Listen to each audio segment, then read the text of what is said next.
Welcome to the Heartbeat for Hire podcast. I'm your host, Lindsay Dowd. My goal is to help train leaders and sales organizations how to manage and deliver results with empathy, compassion, and kindness. Let's get started.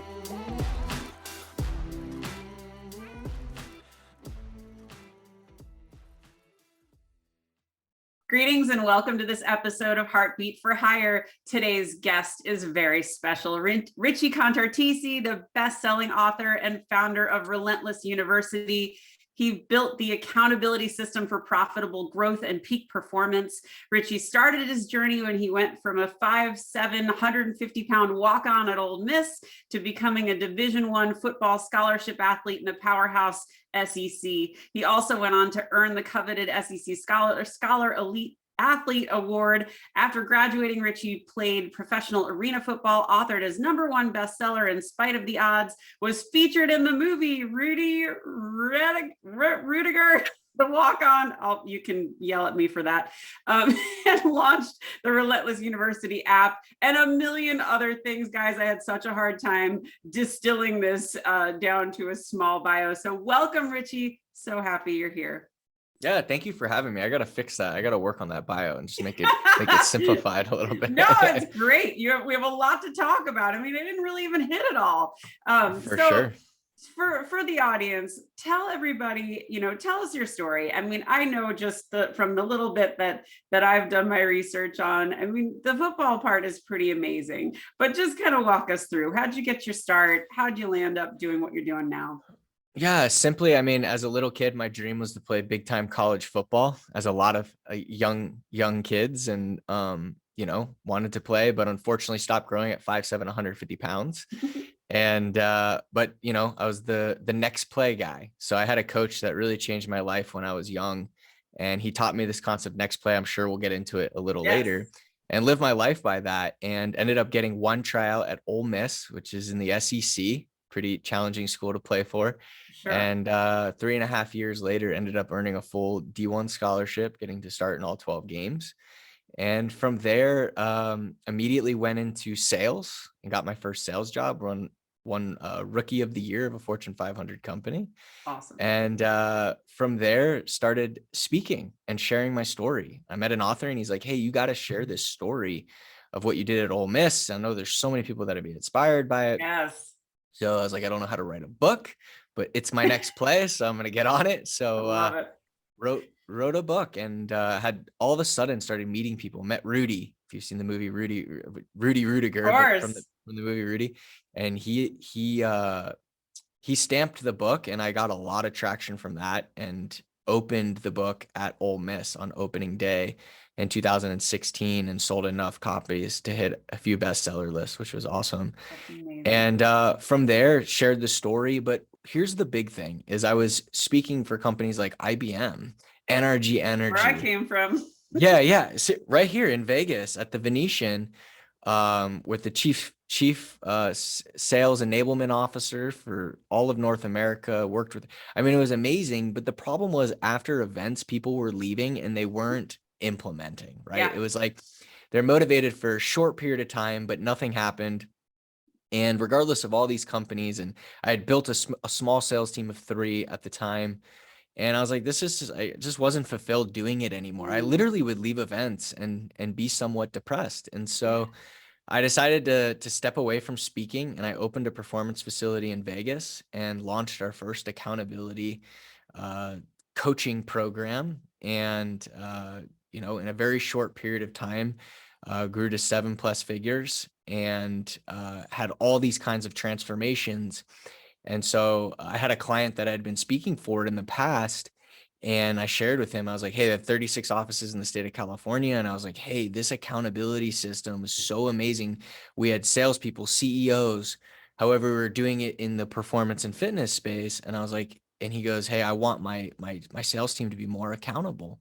And I said, we got a system, and this is amazing. And he's like, let's do it. And so for a year, I flew out there every single month, met with their leadership team for 2 days, and every single week have what we call now next play sessions with them. And then in 9 months, a little over 9 months, they grew by 24%. We're talking a 9-figure company. Yeah, it was amazing. And so And then from there, we started working with companies, referrals, word of mouth, and just have expanded to, we have 100+ case studies from all around the country, and Hmm. now even expanding into Australia.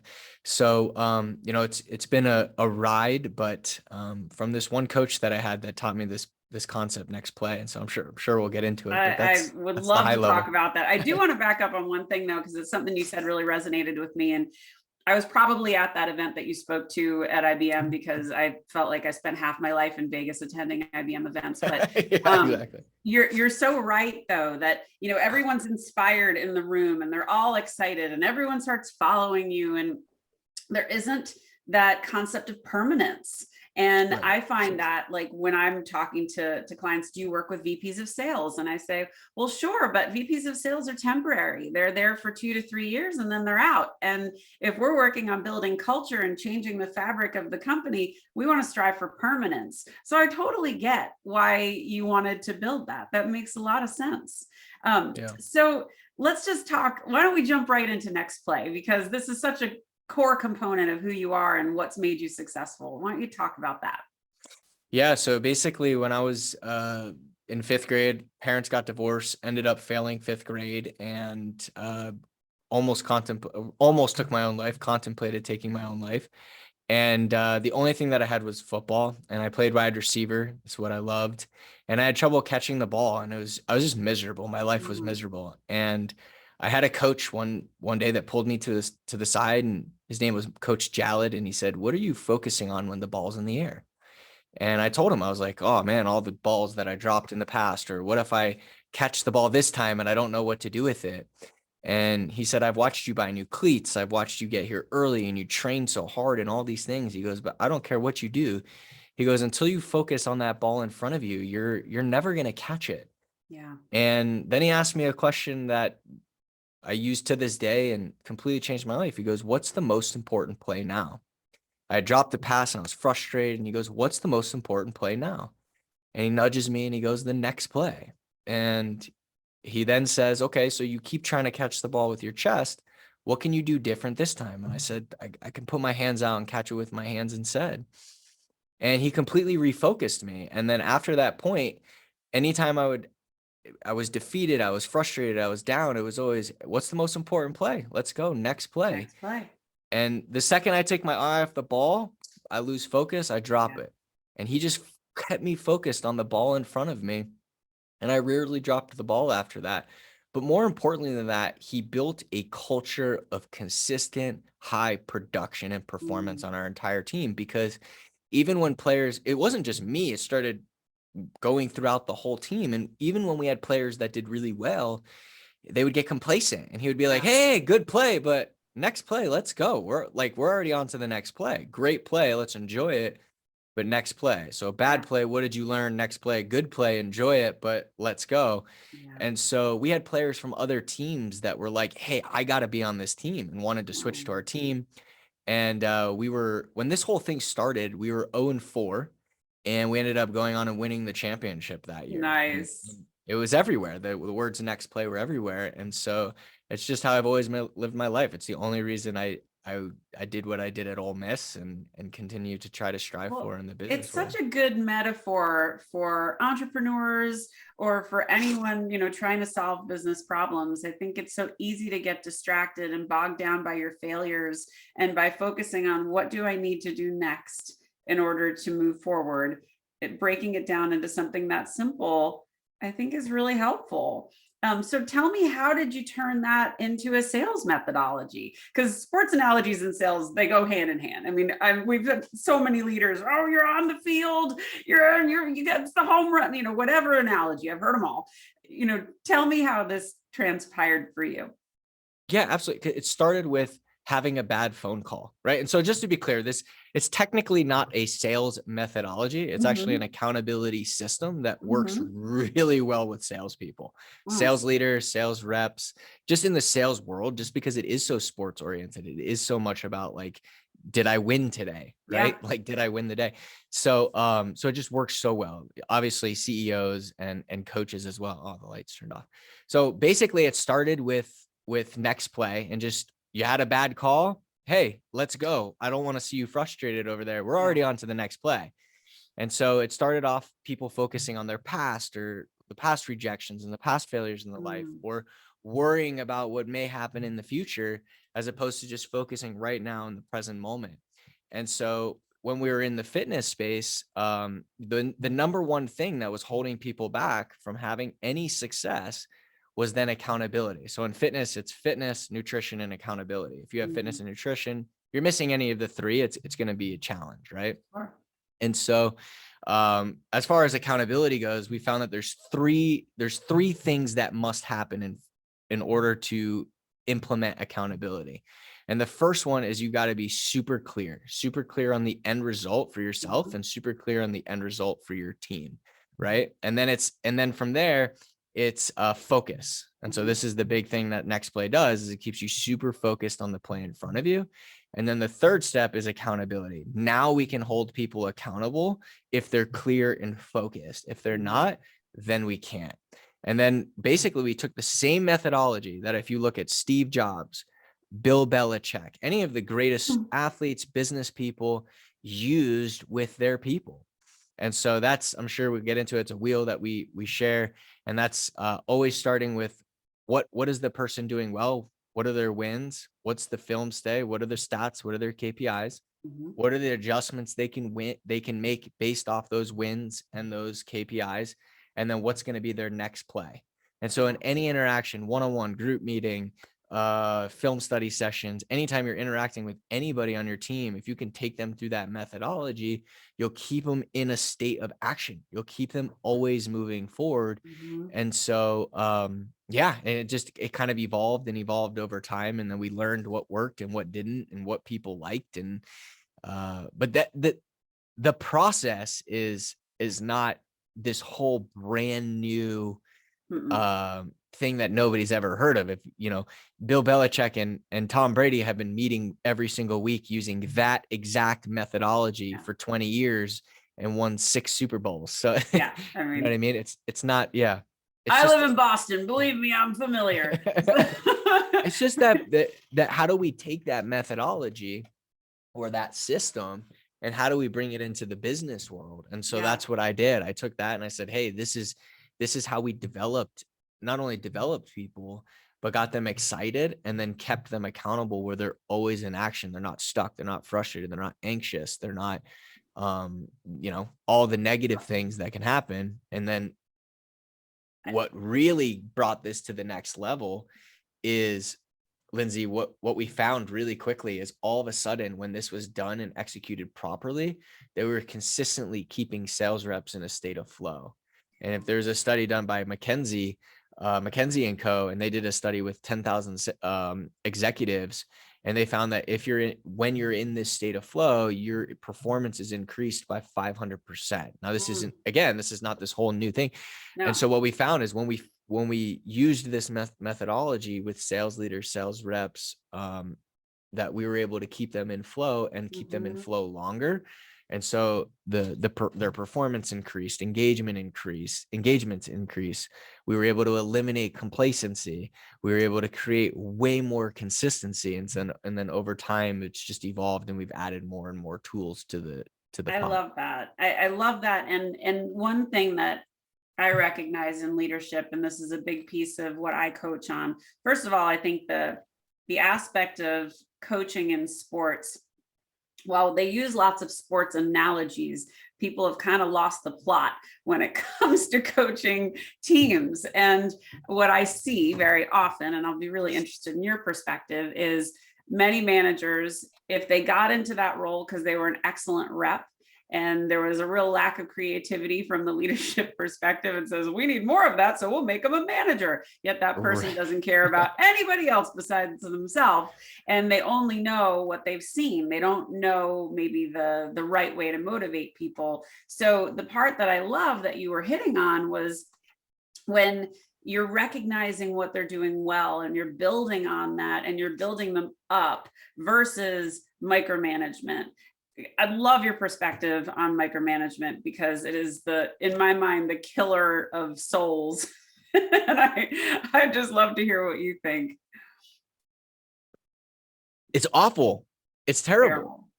Terrible. But to bring, to kind of put a bow on this, the biggest thing is that there's an agenda, that there's a system to it. I can't tell you how many leaders we speak with, and they do one-on-ones, they do team meetings, but there's no agenda, there's no system. Yeah. So immediately they turn into coaching, they turn into sales coaching sessions or pipeline sessions, Right.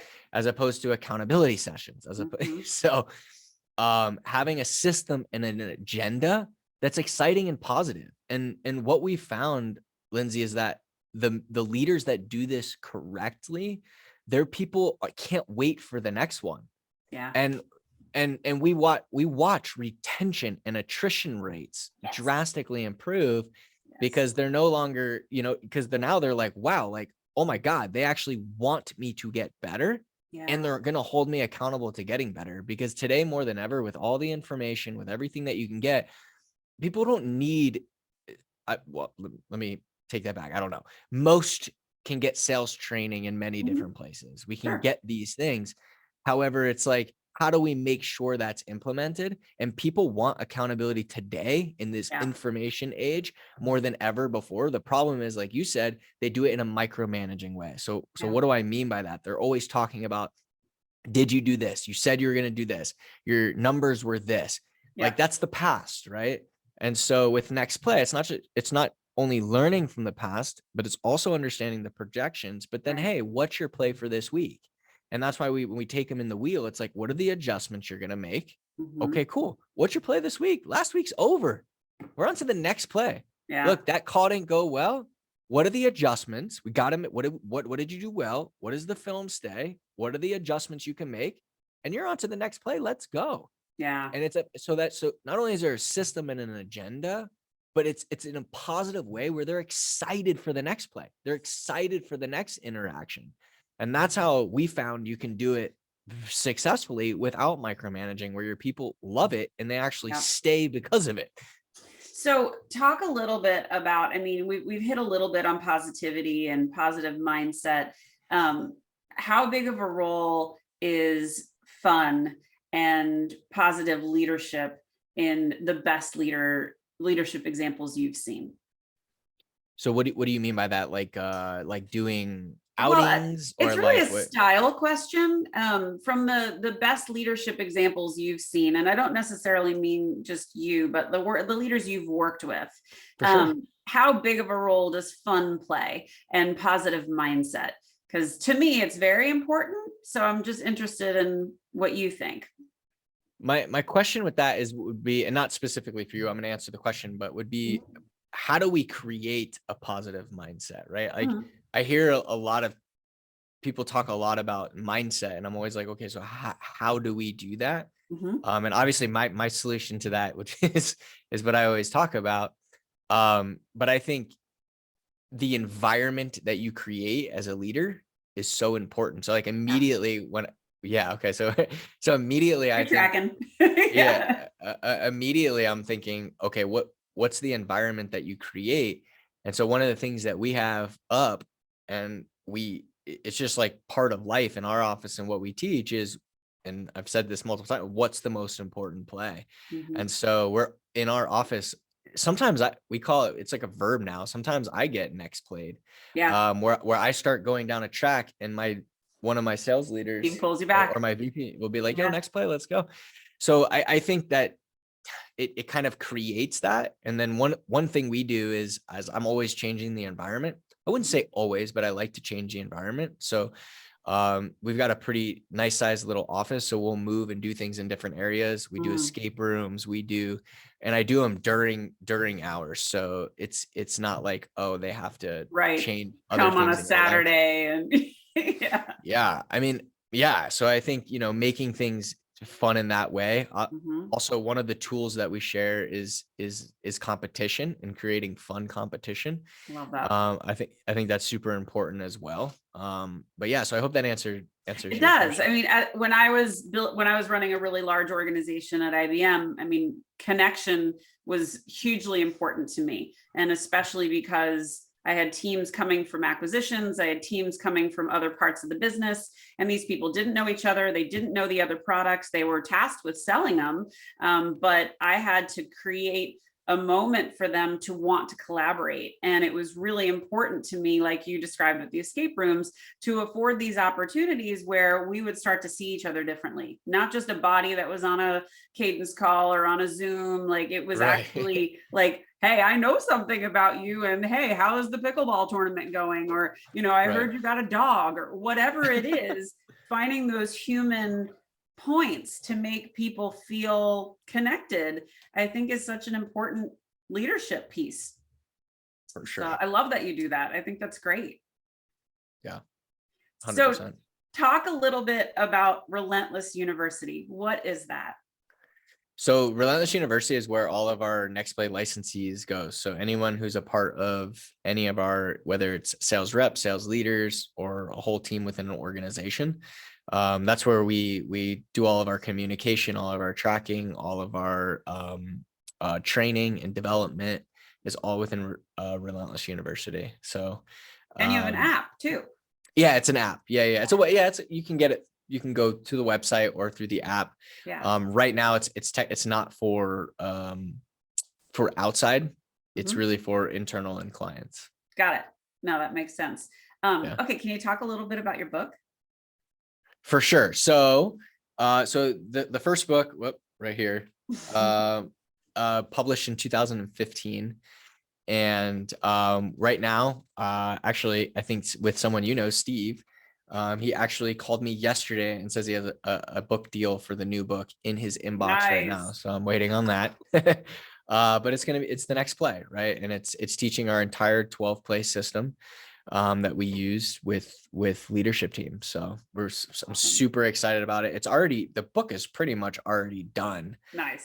So we should move that really quickly. Oh, But, well, best of luck on that. I'm sure you're going to crush it. So that's fantastic. So you've had some pretty amazing mentors, and you've got some phenomenal testimonials on your website. And for anyone that's curious, go and check it out. And Richie will give his contact information and we'll share that as well. But of all those mentors, who stands out to you as like particularly impactful? You've already talked about two of your coaches, but who else have you really admired and why? So I've had a coach by the name of Rich Bernstein. He's the CEO of Mars Venus Coaching. Mhm. And I met him 5 years ago. I've been coaching with him one-on-one every week. And for the last 5 years, he basically runs an entire licensing and coaching business. So he doesn't do one-on-one. I met him. I got really lucky.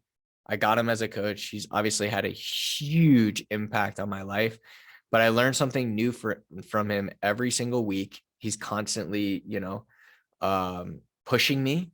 And Love then, it. and then the other coach that, when it comes to just messaging and how I share ideas, and I think you work with him as well, as Hank Norman. So I worked with Yeah, him Hank's amazing. one-on-one for almost a year. I worked with him one-on-one, and what I was able to learn in messaging and delivery has been absolutely like life-changing for just our idea of the past, and like just different ways that I'm articulating and learning from the clients that we had, just because I would literally watch my coaching calls with him and break down everything. And it was just like so powerful. So I would say that was another, those two have been huge impacts, especially over the past 5 years.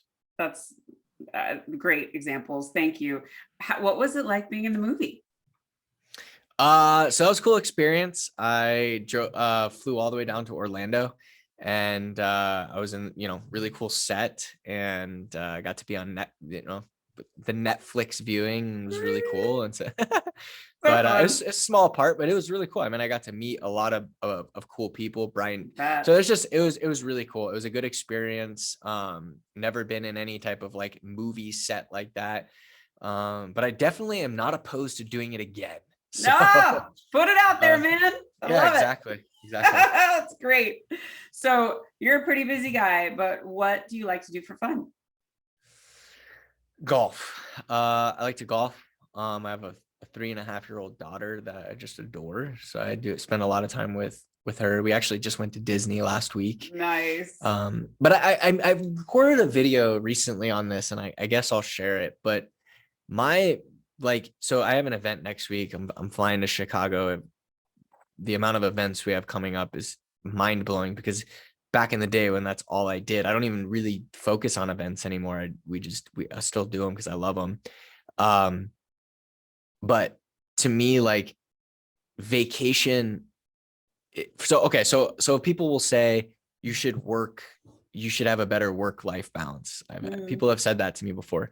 And I've really come to the realization that I do have a great work-life balance, because literally I genuinely love what I'm doing right now. You can And see so that. yeah, like I have huddle with my team every day, and it's like it's the bright spot of my day. I love what I'm doing right now. And so speaking, events, leading my team, working with other sales leaders. My team works directly with sales reps, and it's really awesome. Like I'm in a place where like I was in Disney World last week, and I loved the time with my 3.5-year-old, and my wife, and we really enjoyed it. Yeah. But getting back and just like immediately, it's just, yeah. So for fun, it's like I golf and really with clients. Like we have one next door to our office, and we went golfing, and like it's yeah, I'm Well, enjoying a lot of it things. makes so much sense, Richie, because everything you do, I mean, it feels like from the times that I've spoken with you and from following you, like you really do love what you do, and it makes so much sense and it shows. So I do feel like when you love what you do, it doesn't feel like work. And I certainly feel that way when I can see Yeah. a breakthrough with a client and I can see their light bulb go off and say, oh my gosh, I'm totally going to use that the next time, and then come back and tell me it worked and it was so good. That Yes. is like awesome. I gave good advice and it made a difference. And For sure. yeah, I love that. So how big is your team now? There's 6 of us. Nice. No, excuse me.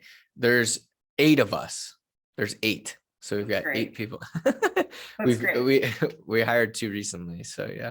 That's fantastic. And then what inspires you? That's a good question. I'd say early on in my career, so my parents were kind of like, the always like we never, so I had great parents, but one thing is we never really did a lot of things, because it was always like, oh, we don't have enough to do that, we don't have enough to do that. So I think early on in my career, it was all about like, hey, I just never want to live that way. I never want to be in that position. And then I think a lot of it was fear too. Yeah. And then probably somewhat of it was some insecurities for sure. And then over time, I've learned that I stopped really caring a lot what other people think. And that was big. I have to say that was huge. And it took me until I hit 30 years old. So it's been about 5 years. About when I hit 30 years old, I really just stopped caring, and it made a really big shift. And I started just focusing on the things that I wanted to do and say the things that I've learned and that I want to say. Good on you to learn it at 30. A lot of people don't learn until they're 50. Yeah, it was like one day I was like, I'm just gonna post whatever. There's so much I didn't share ideas and put, and so now today it's like I get a lot of like negativity. Like I was on YouTube and like some of the comments and stuff like that, and yeah, it's like I kind of enjoy it, to be frank. But I've gotten to a point now where what really drives me is because I still do coaching. Like I have a team, but I still do them. Yeah. And I love every minute of it. I love building. I really enjoy building. There's something about building that I just enjoy so much. Speaking and just like watching like being in front of an audience is amazing. Seeing their eyes light up, like they get it. Yeah, I love watching that they get it. But here's the big thing today is that today when I speak, because we work with people long term, I know that not only are they getting it, but I know deep down that they're going to actually get a result long term versus just like motivation and then hitting every red light on the way home. Like I know they're actually going to get a result. And that to me is like super powerful. So I think that's a big driving factor for me right now, is just that fulfillment side of it and the impact side of it. And then also just the building. And then lastly, and I want to share this because I think a lot of people feel this way, but they don't share it. And I don't know why, but again, I'm going to share it. And that's that I love the game. I love sports. I love the game. And with business, I can win the game, and so can every one of my clients. And so to me, there's just like drive to continue to win and then help and watch and help other people win. And to me, that's so powerful. And not many people talk about that. They always talk about like legacy and financial freedom and all of these. And don't get me wrong, they're important. And I want to do that. And I love that with my family and my daughter and what we're already doing right now. However, that's what I would say of the ones I mentioned is the peak, is that it's different in sports, that you can win the game, and so can everyone that you're working with. And so that's definitely a huge driving factor. And it really, I guess that really goes back to impact. I love that. And for me, it's the same. If I can make a shift in someone's culture where their employees feel engaged and empowered and valued and seen, and all of a sudden they go from not posting on social media to posting about how happy they are with their boss or their company, like that, seeing that shift and having people feel that shift, that's really gratifying to me. And it tells me I'm tracking right. So I totally get what you're saying on that. All right, here's a big one. Okay. What do you want your legacy to be?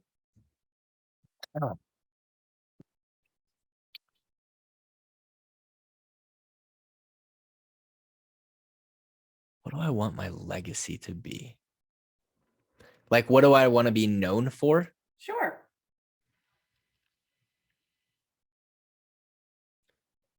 Without sounding morbid, it's kind of like here's simple. It's simple.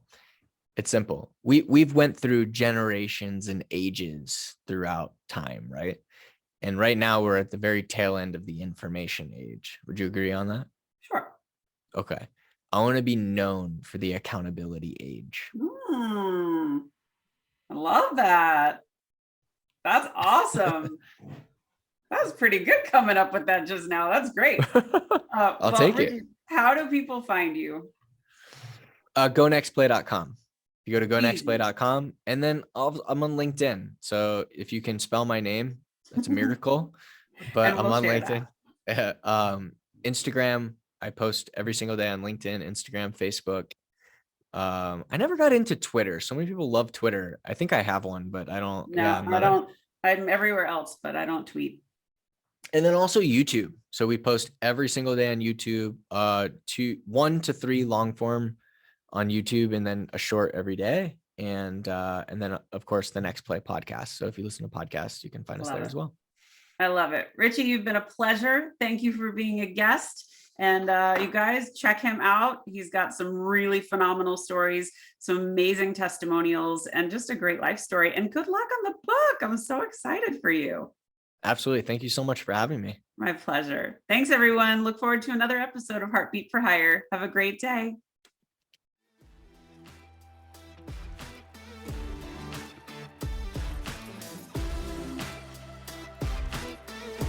Thanks for listening to Heartbeat for Hire. If you like what you hear, I'd love it if you'd subscribe and leave a 5-star review. To keep the conversation going, you can find me on Insta or at LinkedIn at Lindsay Dowd, H4H, or you can reach me at my website, heartbeatforhire.com. Thanks so much. Have a great day.